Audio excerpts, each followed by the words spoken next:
Mwokozi wangu Yesu Kristo, sikukuu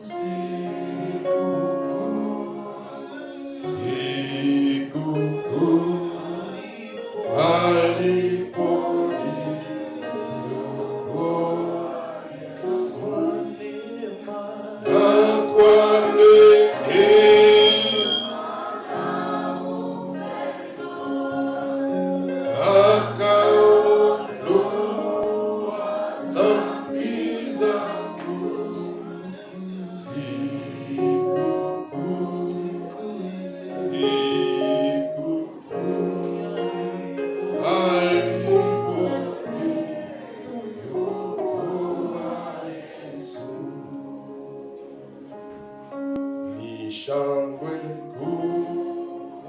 moyoni mwangu nikifuata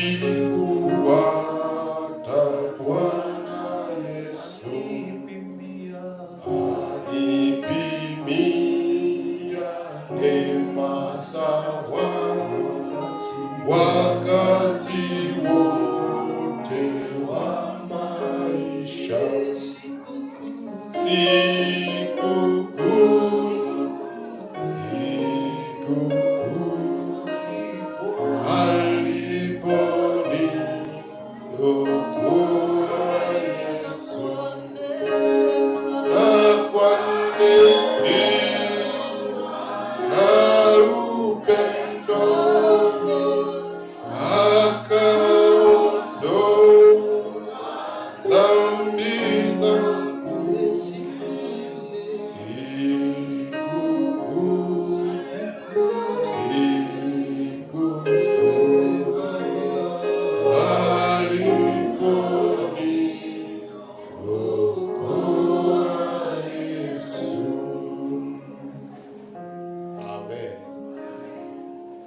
Amen, amen.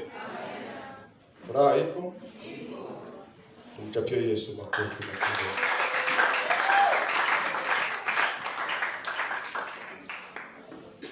Najua leo ni siku kuu. Leo ni siku ya pekee. Leo ni siku ya kanisa. Tunashukuru Mungu kutufikisha kwa siku ya leo. Siku kuu ya Pasaka, siku kuu ya kukumbuka ushindi wetu, siku kuu ya kukumbuka namna Kristo ambaye alikufa amefufuka.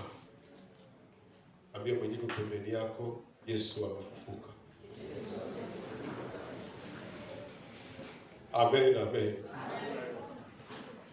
Tusome neno ndogo katika Injili ya Luka Mtakatifu sura yake ya 24. Sura yake ya 24 mstari wa 6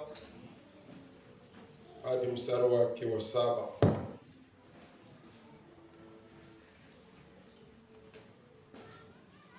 Tusome katika jina la Yesu Kristo.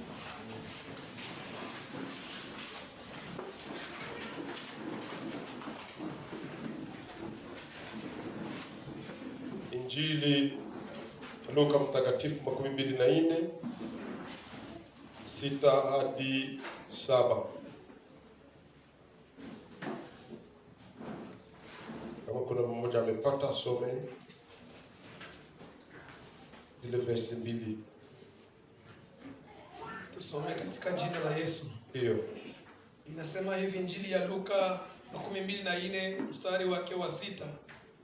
Hayuko hapa amefufuka. Hayuko hapa amefufuka. Kumbukeni alivyosema nanyi alipokuwa akaliko hapa, alipokuwa Galilaya. Hakisema, imenipasa mwana wa Adamu kuteswa mikononi mwa wenye dhambi na kusulubiwa na kufufuka siku ya 3. Amen. Amen. Amen. Tukae.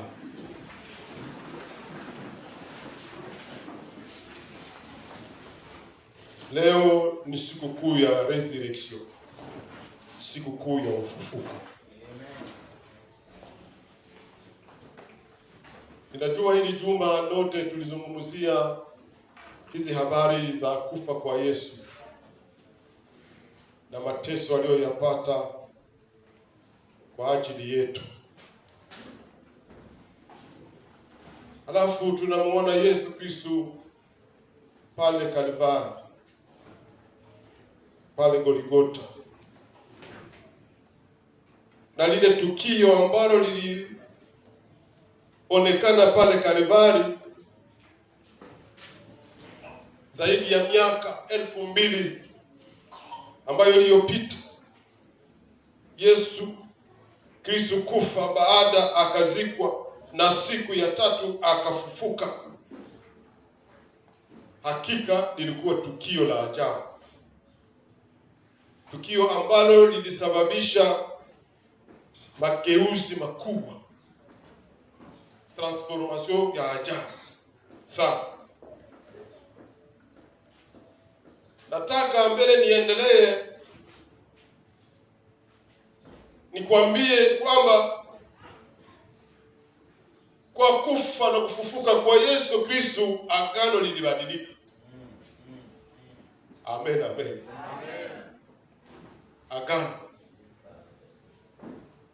Agano lilibadilika sababu tulitoka mwa agano la kale, ni agano la sheria ambalo tunaita agano la Torati.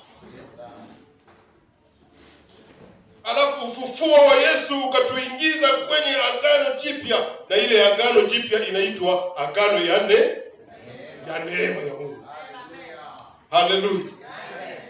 Kuketi kwako pale asubuhi ya leo ni sababu ya neema ya Mungu. Tukamati tu dakika au sekunde 2 tu ya kutafakari, uangalie kando kando yako, uangalie environment yako, uangalie pale kwenye unaishi, uangalie venye ulikuwa unajua na unaonake tena, uangalie na ujiangalie, useme Mungu, kweli neema yako inanitosha. Bwana Yesu asifiwe. Watu wengi hawajui na wengine wanapinga kwamba Yesu hakufaka. Wanasema ni mtu mwingine ndio alikufa kwa nafasi yake, na wakadanganya aseme ni Yesu. Aye, mwana wa Mungu anaweza kufa. Aye, Mungu anaweza kufa. Kwa kweli Mungu wetu hawezi kufa. Haleluya.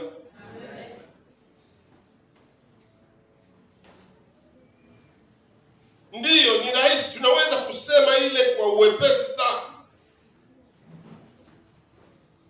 lakini wengi hawajui kwamba agano tayari limebadilika. Hauko tena wewe yule vile ulivyokuwa zamani, haiko ndio viko huko leo. Bwana Yesu asifiwe. Mama mjambo, mungeiwaka mama nani alijua kwamba ndio kwa kama mama ni neema ya Mungu. Ba jeune fille, unajua kama utakuwa mama kesho, wengine hawataki. Haleluya. Kufa na kufufuka kwa Yesu kulibadilisha mambo mengi, kulitransforme vitu vingi.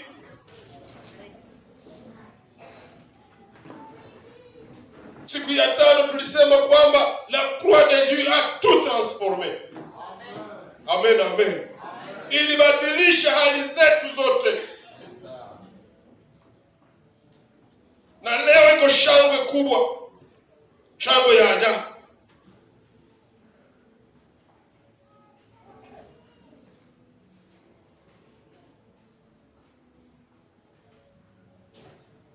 Kulifanya vitu vikubwa sana katika maisha yetu kufufuka kwa Yesu. Ndio maana usikiwa na kuambia seme, utoe sadaka ndio Mungu akubariki. Bongo yako. Bongo. Sikukataza usitoe sadaka, utoe sadaka. Lakini haiko kujia ile ndio Mungu atakubariki. Mungu atakubariki juu Yesu alifufuka. Haleluya. Na mwenyewe anajua kama Yesu kufufuka hawezi kuacha kutoa sadaka. Iko devoir. Haleluya. Basi kuambia sema ungani unaishi chini ya laana ya wazazi yako. Sema bongo, Yesu alifufuka kwa ajili yako. Niko chini ya malediction ya baba kuu yangu. Kuna wenyewe watatea walaani. Lakini wenyewe walaaniwa na watatea wakiingiwa tu ndani ya Yesu. Haleluya. Ile laana inageuka kuwa nea na kuwa bure, sababu Yesu alibadilisha kila kitu katika maisha yetu. Mungu apewe sifa. Iko furaha ya ajabu sana, la resurrection de Jésus. Tumesoma pale kwa ile verse yake ya Luka 24:6-7 ambayo inasema kwamba hayuko hapa. Haleluya. Sijui kama unaweza kuitafsiri mpie Francais. Hayuko hapa. Il n'est point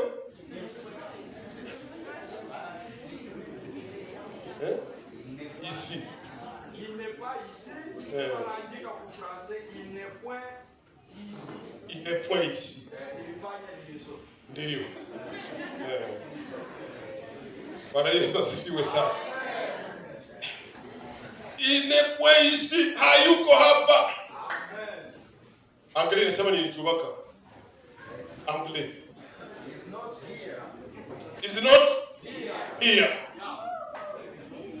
Hallelujah. Usiseme aseme niko nasema Yesu hayuko mgiligali saa hii. Hayuko wapi? Kaburini. Hallelujah. Leo asubuhi kaburi liko wazi. Kaburi liko tupu. Sababu Yesu hayuko pale. Hayuko. Amefufuka. Hallelujah. Ukisoma katika ile Injili ya Mathayo mtakatifu 28 sura ya tafadhali verse yake ya kwanza na kuendelea 10 utaona historia yote ya kufufuka kwa Yesu. Hallelujah. Sitaingia pale. Lakini acha nikwambie kwamba la résurrection de Jésus c'est le fondement du christianisme. Ndio msingi wa imani yetu. Imani ya Kikristo. Imani yetu haiko kama Yesu hangefufuka. Na ndio maana nilisema ya kwamba Yesu kama hangefufuka, imani yetu ingekuwa nini? Bure. Na kusimama kwangu hapa kuhubiri ingekuwa sans effet. Bure. Hallelujah. Kusoma Wakorintho wa kwanza 1 Corinthiens 15:14 naweza endelea mpaka 20 utaona ile. Nasema si Christ n'est pas ressuscité, notre prédication est vaine. Tu haina maana kama Yesu hangefufuka. Lakini kwa sababu Yesu alifufuka, amen amen, tunakuwa na ujasiri wa kutangaza Injili. Nimetoka kusema kwamba Pasaka ni nguvu inayobadilisha, ni nguvu inayofufua. Tunaposherehekea siku kuu ya Pasaka leo, tunaisherehekea na sisi hapa kwetu kwa neema ya Mungu. Hatupoteze muda bure. Bamingi hawako humu saa hii, wanawaza kuwa humu ni kupoteza muda. Tenda kusherehekea Pasaka juu ya nini? Hapana. Mungu awabariki nyinyi wenyewe mlifika. Hatupoteze muda yetu bure. Hapana. Ni hakika Yesu Kristo alifufuka, na kama hangefufuka tungepata hasara kubwa.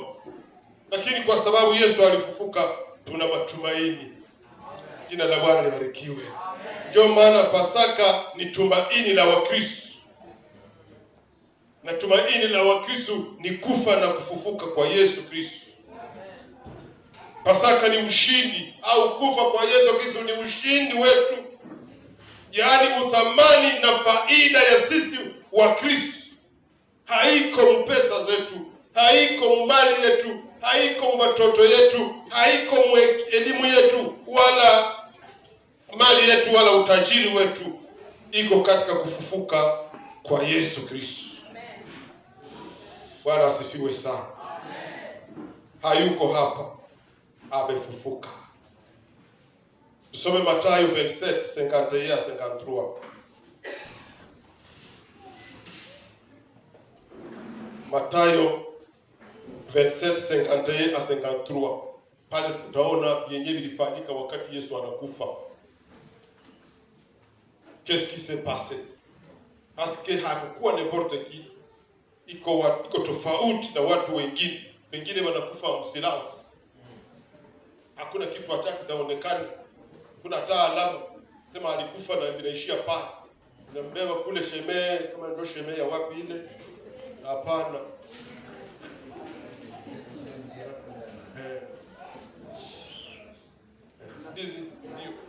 Ndio. Nakupe mikrofoni. Useme uende polepole.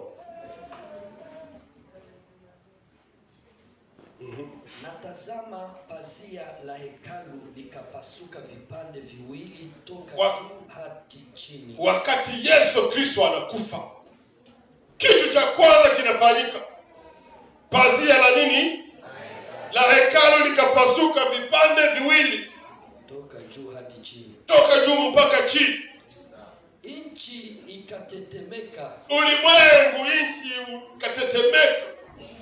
Miamba ikapasuka. Aseme na maroshe, miamba ikapasuka. Makaburi yakafunguliwa. Makaburi yakawa wazi. Na mili mingi ya watakatifu waliokwisha kufa ikafufuliwa. Wale wote wenyewe walikuwa wamekwisha kufa wakafufuka. Na wakatoka katika makaburi nyuma ya ufufuko wake. Wakatoka makaburi. Haleluya, soma mzuri kutia pale. Na wakatoka katika makaburi nyuma ya ufufuko wake. Wakaingia katika mji mtakatifu na kutoweka kwa watu wengi. Haleluya. Operation. Naona ufufuko vile ulifanyika operation. Sababu Yesu Kristo aliingia mule na nguvu za ufufuko. Anaingia mkaburi na nguvu za ufufuko. Bale wenyewe walikuwa ni yeye na Ibilisi. Kifo kimewafunga ndani. Hawake resiste. Na mwenye nguvu ameingia. Mwenye nguvu akiingia huko, na ndio maombi yangu aingie huko asubuhi ya leo. Haleluya. Kusudi bale wote wenyewe wamekandamia mioyo, wamekufa mioyo, wamekufa roho, wafufuki. Amen. Aseme mili ya wengi ikafufuka. Wakatembea mu Yerusalemu. Na mimi nikifuka mule ningewaona. Haleluya. Amen. Ningewaona vile wanatembea mu Yerusalemu. Juu ya nini? Walifufuka.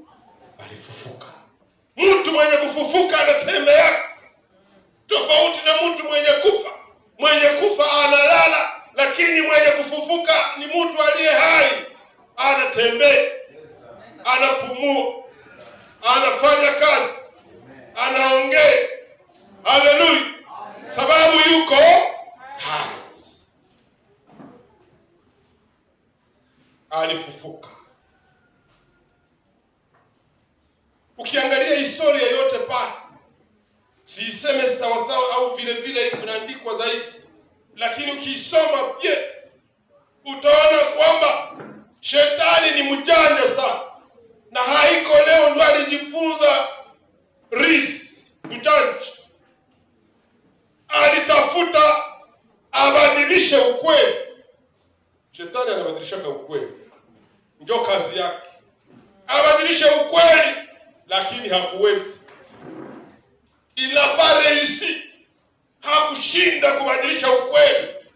Kumbuka wakati Yesu Kristo anafufuka, Biblia inasema ya kwamba aseme wale masoda, sio masoda, wale wenyewe walikuwa wanachunga kaburi, walinzi,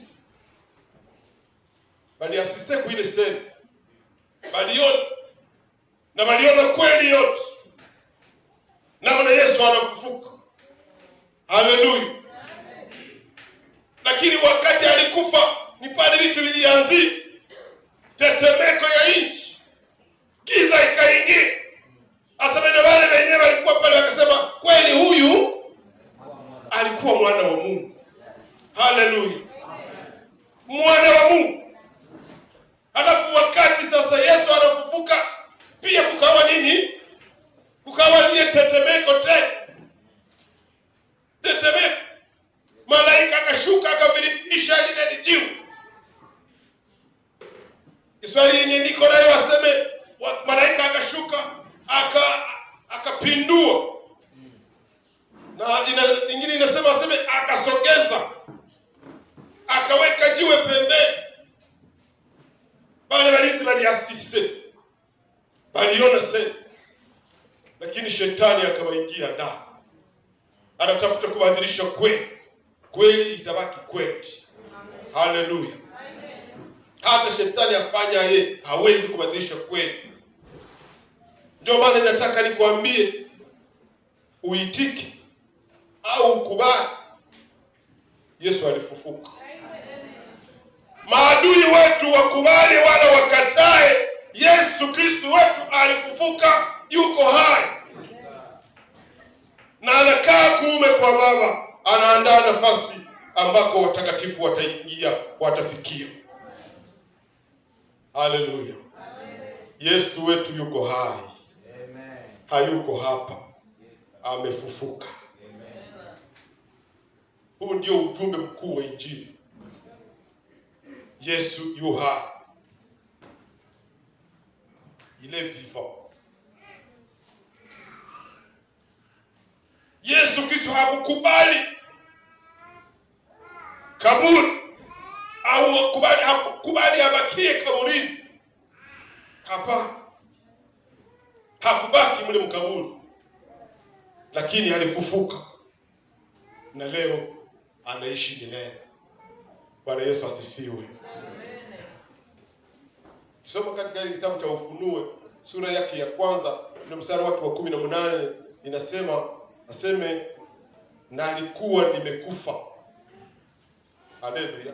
Na tazama niko hai hata milele na milele. Iko hai. Ni ujumbe wa ushindi. Ni ujumbe wa matumaini. Ujumbe wa uzima kwa kila anayeamini. Kama unaamini asubuhi ya leo, ujumbe huu ni wako. Kwamba Yesu yuko hai. Haleluya. Yaani Yesu yu hai. Ushindi juu ya mauti. Alishinda mauti. Ndio pale tulisoma kwa ile Luka, hayuko hapa, amefufuka. Pana kumwangalilia ubafu. Ndio maana malaika aliwaambia wale wanamke, mnamtafuta nani?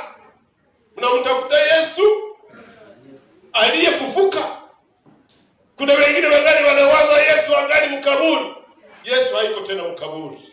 Yesu yuko hai. Amefufuka. Kamwambia amefufuka. Mkumbuke vile alivyowaambia, sasa mwende muambie wanafunzi wake, mtangaze habari. La résurrection de Jésus haiko jambo la kuficha. C'est pas un secret. Ni jambo ambalo tunapaswa kutangaza kwamba Yesu iko hai. Haleluya. Kaburi ikaonekana kuwa tupu. Tupu. Yesu akashinda kifo. Ndio maana nataka nikwambie mauti haikuwa tena na uwezo juu ya Yesu. Kifo haiko maisha, haiko mwisho. Kuna uzima wa milele. Usiogope. Woga uondoke. Mashaka iondoke. Tujue kwamba tunamwamini Yesu aliye hai. Yesu yuko hai, hayuko hapa. Maana yake anatenda kazi leo. Iko anafanya kazi.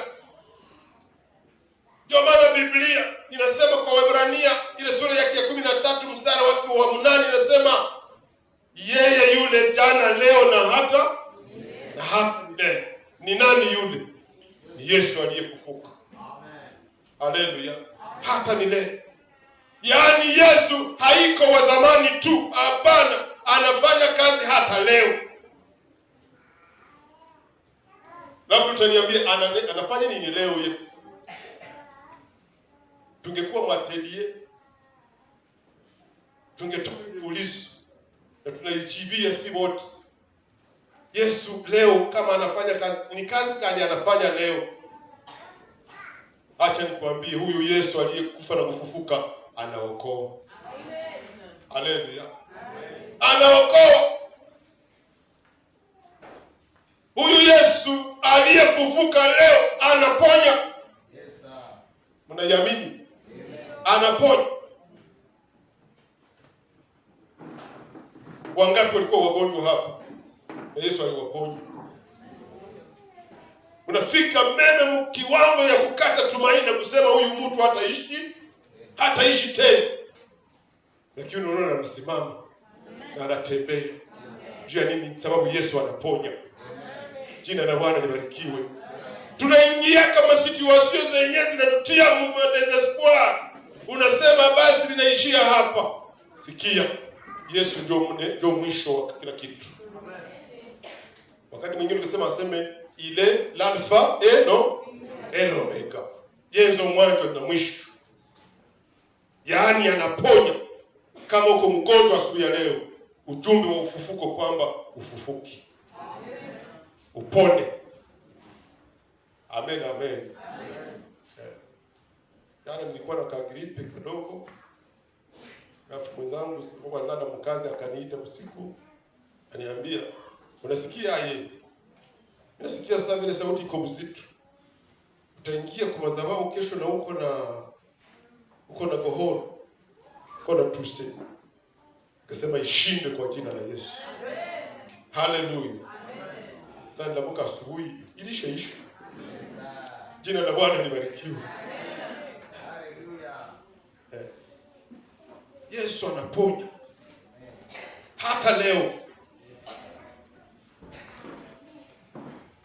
Vile vile aliponya yule mwanamke aliyekuwa mgonjwa wa miaka 10 ngapi?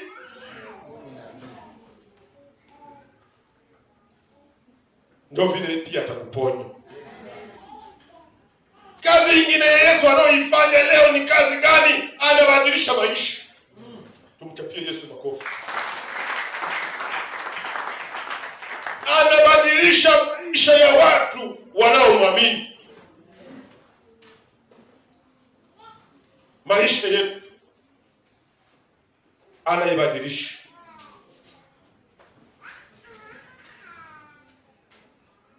Kiangalia maisha yako, utaona kwamba kazi Yesu anafanya ni kazi ya ajabu.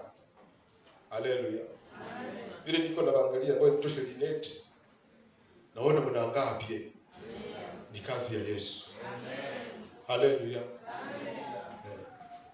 Mimi sijipaka lake mafuta. Lakini unaweza waza aseme ni mafuta mimi sijipaka lake kila siku unaona. Aone kama niko na berbeta papa sana.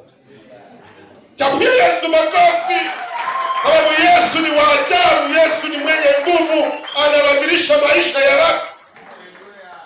Angalia kwanza vile unavana tu. Ukiangalia wewe peke vile unavana. Sema vile unavana. Haiko Yesu yule anafanya vile? Ni Yesu tu. Ungekuwa na inspiration ya uimbaji kama mimi natunga wimbo tu ya Yesu sai. Haleluya. Sababu gani? Ya nasikia furaha kubwa ya ajabu. Sababu Yesu tunamtangaza aliye hai. Iko hai. Na anafanya kwamba maisha yetu kila siku aitengeneze. Watu wenyewe walikuona seka avo. Wakuone leo watashangaa. Haleluya. Watu wenyewe walikuwa wanajua kwenye ulikuwa nalala giza ava. Giza. Unajua? Wao watoto waleo hawezi kujua hiyo. si wengine tulilalaka mu matela kama tuite matela matela yetu ya wakati ule ilikuwa kama matela ya kutengenezwa na hii mayani ya migomba. Wanaitaka wengine wanasakia kako manyama kule kwetu. Wanaitaka Mfransa wanaita nut. Lakini kwetu wanaita bushiro. Kilala huku kote kuko wazi kule yulu. Hata unasema unajifunika lakini huku hakuna kitu na huku chini hakuna kitu. Baridi iko. Leo tunalala kwa Dodoma. Amen. Haleluya. Amen. Mtoto mwenye analala kushiro. Mimi sema hii milango tunaombeaga hapana. Ili iko proper. Lakini Yesu anabadilisha maisha. Haleluya. Ndio kazi yake na aendelee kubadilishia maisha. Haleluya. Abadilisha maisha yetu. Sababu ndio kazi yake. Si kazi ya mwanadamu, ni kazi ya Yesu. Na anaendelea kuifanya hata leo. Ahimidiwe sana. Kazi ingine yake anafanya sababu iko hai, anajibu maombi. Kila unachomuomba Mungu anajibu. Ndio anasema ombeni nanyi mtapewa, tafuteni nanyi mtaona, bisheni nanyi mtafunguliwa. Nani atakaye mtoto wake amuombe samaki amletee nyoka? Hapana. Au amuombe mkate amletee jiwe? Nuko. Alafu kama nyinyi mnajua kuwatolea watoto wenu vilivyo vyema, itakuwaje na Baba yetu aliye mbinguni? Ndio Baba wa Yesu. Anajibu maombi. Mungu ajibu maombi yako leo. Ajibu maombi ya kanisa. Ajibu maombi ya watakatifu. Sababu iko hai. Alafu Yesu aliye hai leo anasikia moja kwa moja na anahusika na maisha yetu.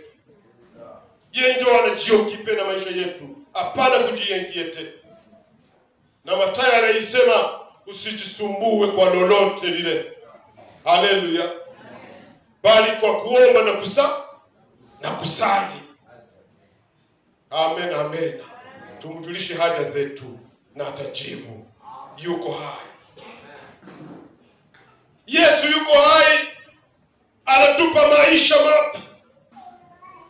Ndio maana katika Yohana 10:10 inasema nimekuja ili wawe na uzima kisha wao nao tena. Uzima tena. Nini alikuja kutupatia? Yaani ufufuko wa Yesu Kristo unatuletea uzima mpya. Maisha ya zamani yanabadilika au yanaondoka. Na Mungu au Yesu anaingiza maisha mapya katika maisha yetu, katika utu wetu. Maisha mapya. Na kwa sababu ya ile tunapata amani ya moyo. Walio ndani ya Yesu wana amani ya moyo, wanatulia. Walio ndani ya Yesu wana furaha ya kweli. Walio ndani ya Yesu Kristo kuna mabadiliko ya tabia. Kama tabia ingali ile ile, yani Yesu hayaingia. Lakini Yesu akiingia tu, tabia ile inaisha. Sababu Yesu ameingia. Bwana asifiwe sana. Yesu pia ni tumaini letu. Ni tumaini letu. Kama vile Yesu alikufa na kufufuka, na sisi tutafufuka. Siku ya mwisho tutafufuka. Bwana asifiwe sana. Na tunapewa ahadi ya uzima wa milele. Alafu ufufuo ni ishara ya ushindi mkubwa wa Mkristo. Ile ndio alama ya ushindi wetu, ufufuko. Acha nikwambie, kuna wakati unaweza kutenda mema sana, najipendeza sana kwa watu, natenda mambo mazuri kwa watu, lakini ukichukiwa sana, natenda mema mazuri, lakini wale wenyewe wanafanyia wanakuchukia.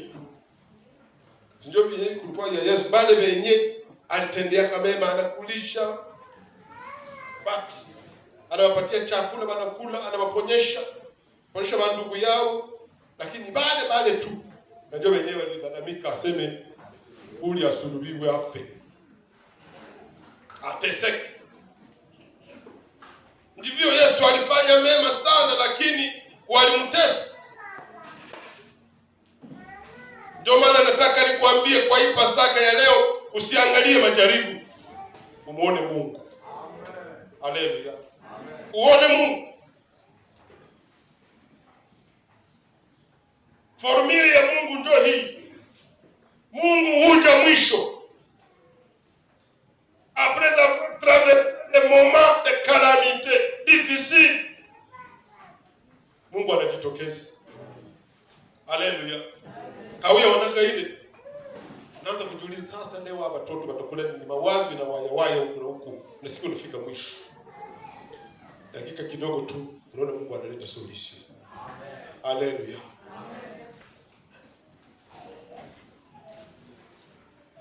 Mungu huwa akija mwisho baada ya watu kuteseka.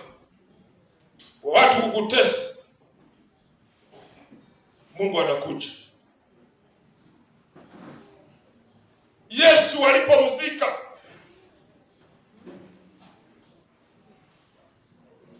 wakasema tumemaliza kazi yako, yule mshenzi. Tumemaliza kazi yake. Tutaona sasa pale wenyewe walikuwa wanamfuata.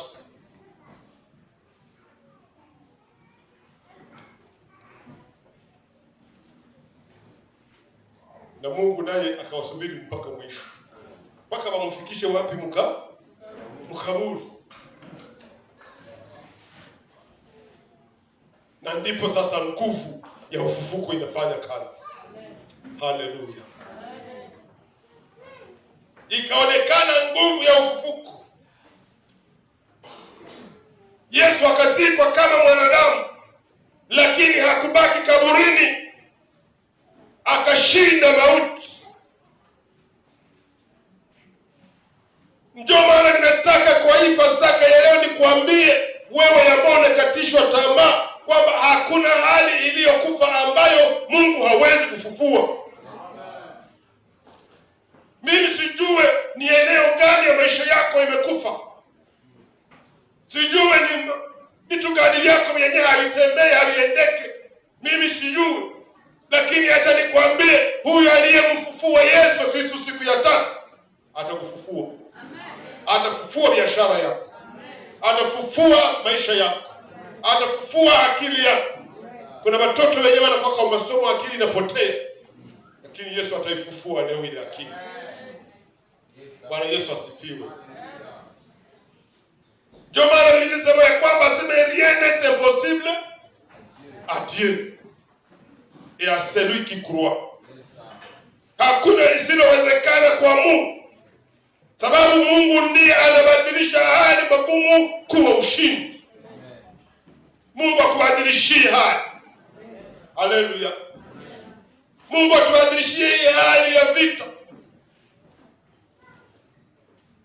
Jana nilikuwa naambia wenzetu mbaraza, mimi nasema sijui kama siye Mungu alaani nchi yetu. Oro haiko vile. Mungu hawezi kulaani watoto yake.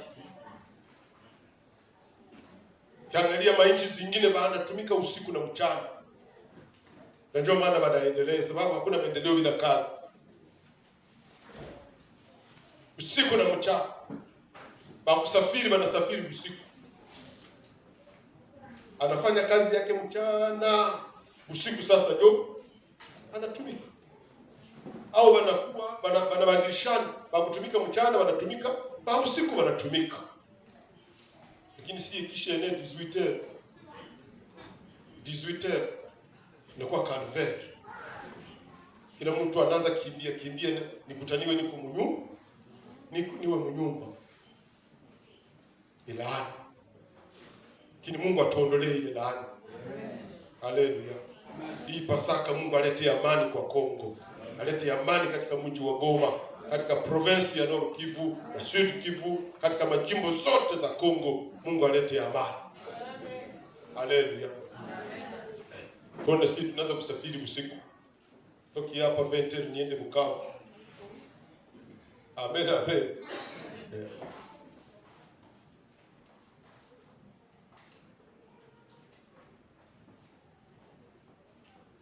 Kuna watu wanakufa wazee hawafika hata kapitali ya nchi yao. Kufa mzee hawafika kama kapitali ya nchi yao. Juu ya hali mbaya. Sababu si wote hatuna uwezo wa kulipa afyo. Sivyo? Hatuna. Lakini wengine wanarelie makapitali zao na njia mzuri. Unaweza kutembea na kwenda makapitali yao. Haleluya. Mungu atusaidie na sisi kwa Pasaka afungue njia. Amen. Fungulie milango. Amen. Ndio maana nataka nikuambie, mimi nataka maliza. Usikate tamaa. Amen. Amani ya Yesu Kristo iwe nawe. Amen. Hata mateso iwe. Nataka nikuambie kuna matumaini tu. Amen. Hata baada ya kupoteza, baada ya kushindwa, kuna mwanzo mpya. Mungu akuanzishe upya. Ile mali yote ambayo iliisha, Mungu akupe mali nyingine. Na uanze nao biashara. Na kadhalika. Hata katika huzuni, Mungu alete faraja.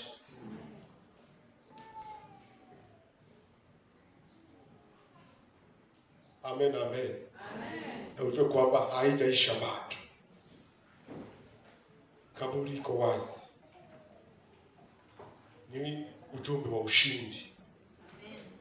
Lakini pia ni ujumbe wa ushiriki. Wa kushiriki. Ndio maana Mathayo 28:19 anahakikisha enendeni. Twende tutangaze kwamba Yesu alifufuka. Pengine saa hii wako madistraction hawayui. Lakini tuwaambie Yesu wetu yuko hai na alifufuka na anawapenda. Amen. Muje kwake. Tutoe hiyo habari. Ujumbe wa kaburi wazi. Haiko wa kuficha, ni wa kutangaza. Malize niseme Yesu yu hai. Amen. Il est vivant. Amen. Il a vaincu la mort. Il a transformé nos vies. Et il nous appelle à le suivre et à partager cette bonne nouvelle. Tumfuate na tutangaze habari ile. Pana kuionea hai habari ya msalaba, habari ya ufufuko, na kusema asante Yesu. Asante kwa kazi ulifanya. Asante kwa sababu vile nilivyo leo ni kwa sababu yako. Mungu alisimamishe kanisa lake na Mungu atubariki na nibariki neno lake. Amen.